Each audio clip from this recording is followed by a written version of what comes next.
30 years in prison. That's what Robert Kelly received today in a federal courtroom in New York after being convicted on racketeering charges, sex trafficking as well, stemming from his efforts over the years to use his fame to sleep with a number of underage women. When you listen to the various stories that were told, in fact, witnesses testified today, gave their impact statements, and they talked about how he damaged their lives and what he did to them. Some shocking and horrific details that were covered.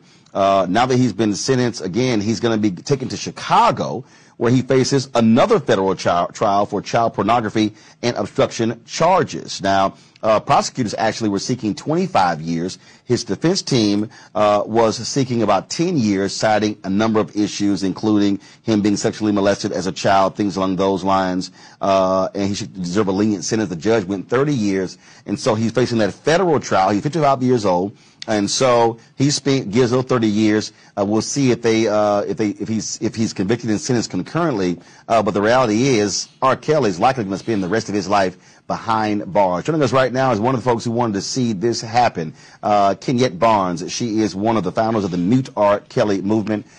We had her on the show numerous times before. Glad to have her back. Kenyette, glad to see you. This is certainly a day that you and others we're pushing hard for, trying to get the public to understand the ramifications. The people who still lauded R. Kelly, who still played his music, who essentially gave cover to him. Just your thoughts with this breaking news of his sentencing of 30 years in federal prison. Well, for me, it is surreal. My feelings are mixed. I have to be clear, you know, as an activist who organizes with those who are against the carceral state, you know, having to grapple with the fact that accountability in this case did involve the criminal justice system. So that is something that I do grapple with. However, I square that with the egregiousness of his crime and the sheer horror and trauma that he has inflicted upon countless survivors, most of whom were underage at the time.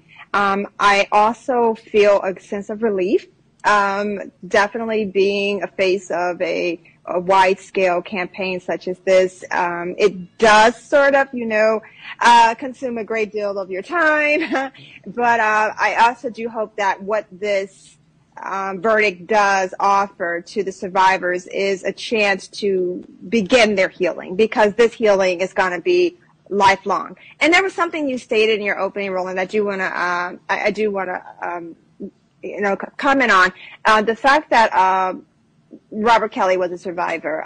What I'll tell you is, as someone who has done work in sexual assault survivorship and also human trafficking prevention, in the Black community, over 60% of Black women are survivors of sexual violence. And there's statistics that 1 in 7 males are survivors of sexual violence. And these individuals do not go on to lead a conspiracy to use their power and influence to sexually malign countless young people. So I thought that that was a pretty poor excuse. Well, well, keep it. Look, I mean, we all know lawyers. I mean, their job is to is to reduce as much jail time as they possibly can, and so that was put out, and clearly that had no impact on the judge, who went above and beyond what the federal prosecutors were even asking for. They wanted 25 years. He actually got 30 years.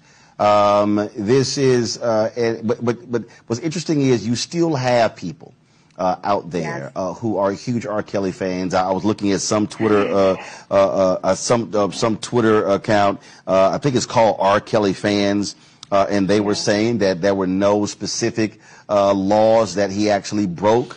These were just stories, and they were saying these are people who wanted to benefit from their careers and chose to go along with these things. And a lot of these folks are African American.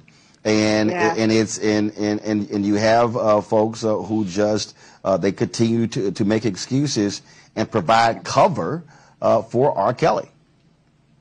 You have people who still believe in the Easter Bunny, Roland. I mean, I find that when those individuals attempt to sanitize his behavior. And we have to be clear.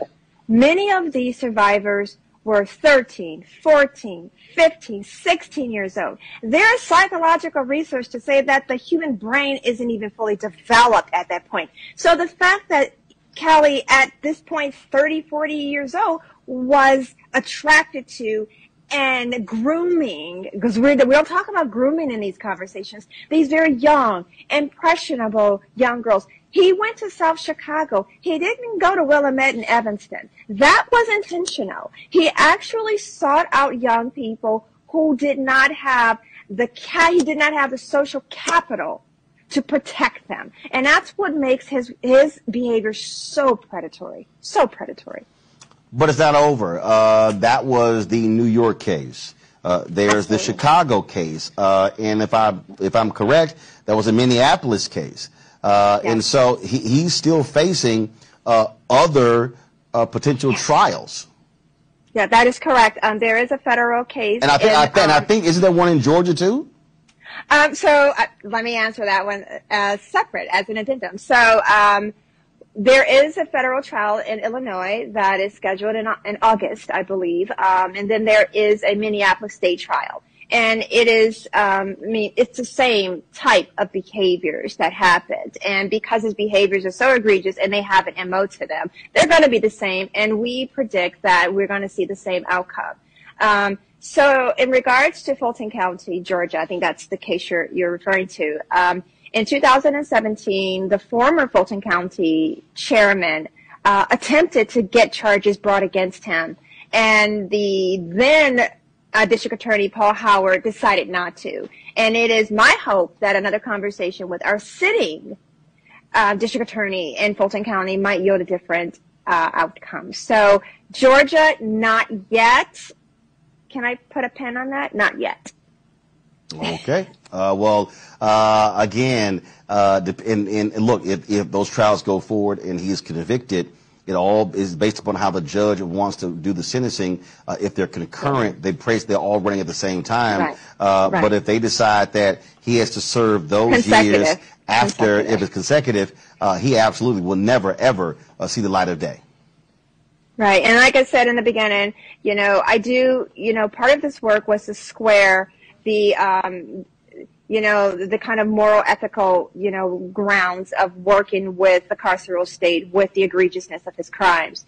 And, what I do believe will happen is that these will be consecutive sentences if he is convicted in Illinois and in the state court. All right, Kenyette Barnes, we certainly appreciate you joining us, the Mute R. Kelly movement. Obviously, last question for you. You have the other trials, but what's next? Let's say y'all see this through. Is your work done, or are you focused on other things? Well, what I'll say is it's not done. I mean, as long as R. Kelly's music is still being played on streaming services and urban radio, it's never done. And that's the ask, is that when we said mute, we meant mute. So Spotify, Pandora, Apple Music, Deezer, all of those, they have a moral responsibility to ensure that they are not getting revenue dollars off of the music that is essentially a manifesto of a pedophile.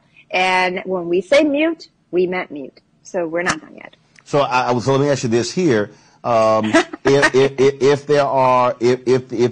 these victims sue him and sue his various companies, and then they were able to grab those proceeds, what then happens? Now, is that a different conversation because if that money is going I think that's a bit of a different conversation, and maybe someone who is more versed in civil litigation would be better to answer those questions for you. But I think that, and I've heard that theory that, well, if people decide to sue, at least they have money from the revenue of his music, and I feel like that's more of a straw man's theory. I think that there are ways in which, and first of all, he's not the only person that was complicit in this. So to answer your question, are we done? No. There are people who were instrumental in making sure that he continued to harm black girls in South Chicago, and they don't get off the hook either. Gotcha. All right, Kenyette Barnes, we certainly appreciate it. Thanks a lot. Thank you so much for having me. All right, appreciate it. All right, folks, back to that Roland Martin Unfiltered video in just one moment. Love our new Alexa. It's a Buick. Yeah, Alexa. Buick. Alexa. It's a Buick. It's an Alexa. It's a Buick. It's an Alexa. Coach, that's a Buick. That's an Alexa. The Buick Enclave with available Alexa built-in. Folks, Black Star Network is here. Oh, no punches! I'm real revolutionary right now. Support this man, Black Media. He makes sure that our stories are told. Thank you for being the voice of Black America, Roland. Stay black. I love y'all. All momentum we have now, we have to keep this going. The video looks phenomenal. See, this difference between Black Star Network and black-owned media and something like CNN. You can't be black-owned media and be scared. It's time to be smart. Bring your eyeballs home. You dig?